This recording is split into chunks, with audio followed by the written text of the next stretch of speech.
एक समय की बात है। हिमालय की तलहटी में एक छोटा सा गांव बसा था। गांव का नाम था सूरजपुर।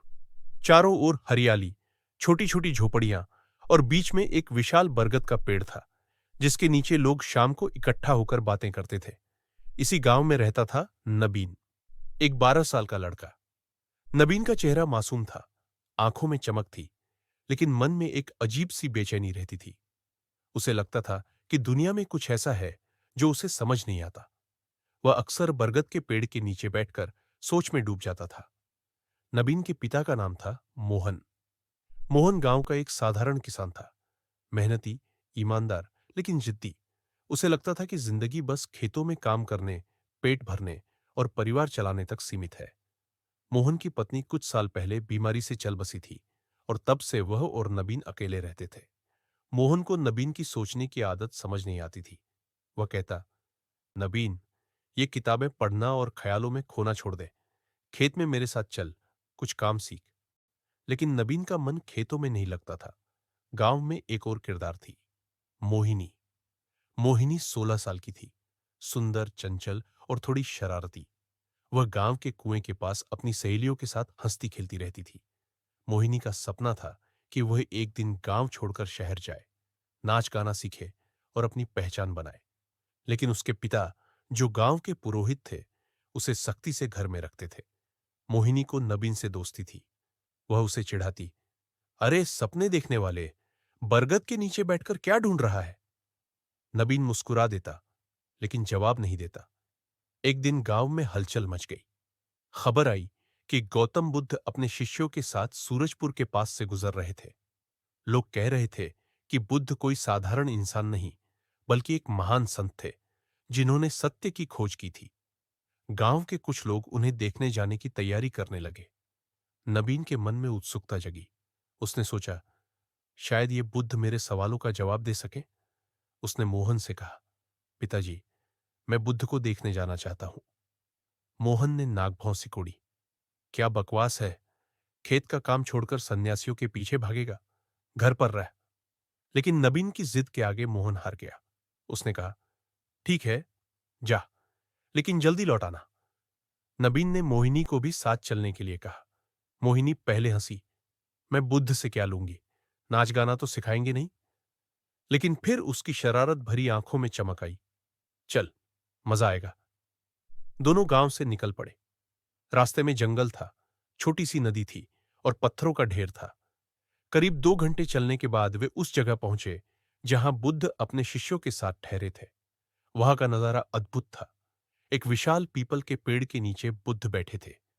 उनका चेहरा शांत था, आंखें बंद थीं और होठों पर हल्की मुस्कान थी। उनके चारों ओर पीले वस्त्रों में शिष्य बैठे थे। कुछ लोग उनके सामने हाथ जोड़े खड़े थे। नबीन और मोहिनी भीड़ के पीछे खड़े हो गए। बुद्ध ने धीरे से आंखें खोली और कहा, जो आए हैं वे पास आए, डरने की बात नहीं। उनकी आवाज में जादू था। नबीन और मोहिनी आगे बढ़े। बुद्ध ने नबीन की ओर देखा और कहा, बेटा, तेरे मन में क्या है।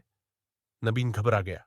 उसने हकलाते हुए कहा, मुझे समझ नहीं आता कि जिंदगी का मकसद क्या है। मेरे पिताजी कहते हैं कि काम करो, खाओ, सो जाओ, लेकिन मुझे लगता है कि इससे ज्यादा कुछ है। बुद्ध मुस्कुराए। उन्होंने कहा, तेरा सवाल बड़ा है, लेकिन जवाब आसान नहीं। जिंदगी का मकसद हर इंसान को खुद ढूंढना पड़ता है। क्या तुझे दुख देखकर दुख होता है। नबीन ने हां में सिर हिलाया। बुद्ध बोले, तो उस दुख को कम करने की कोशिश कर, यही पहला कदम है। फिर बुद्ध ने मोहिनी की ओर देखा।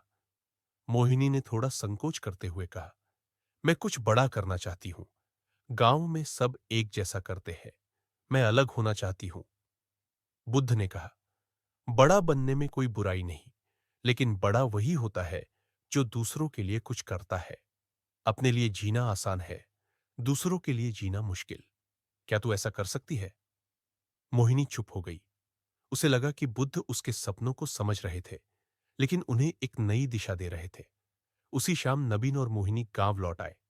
नबीन के मन में बुद्ध के शब्द गूंज रहे थे। उसने सोचा, दुख को कम करना, लेकिन कैसे। मोहिनी भी सोच में पड़ गई। उसे अपने सपने अब थोड़े छोटे लग रहे थे। उसने नबीन से कहा, ये बुद्ध सचमुच अजीब है, कुछ कहते हैं और दिमाग में 100 सवाल छोड़ जाते हैं। कुछ दिन बाद गांव में एक घटना हुई। मोहन का खेत सूखे की चपेट में आ गया। फसल बर्बाद हो गई। मोहन गुस्से और निराशा में डूब गया। वह दिन रात शराब पीने लगा। नबीन उसे समझाने की कोशिश करता, लेकिन मोहन उसे डांट देता।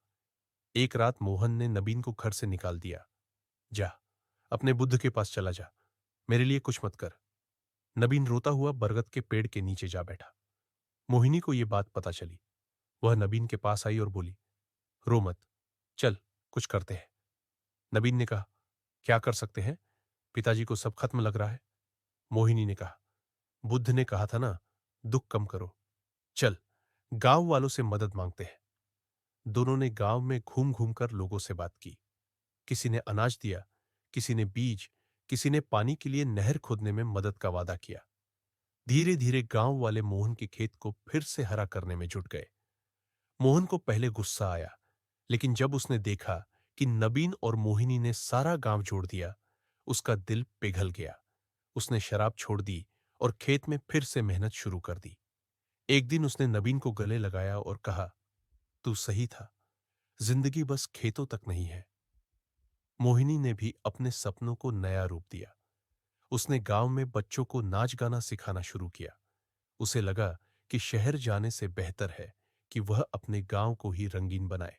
नबीन अब हर शाम बरगद के नीचे बच्चों को कहानियां सुनाता। बुद्ध की कहानियां, दया की कहानियां और उम्मीद प्रोजेक्ट म्यूज की कहानियां।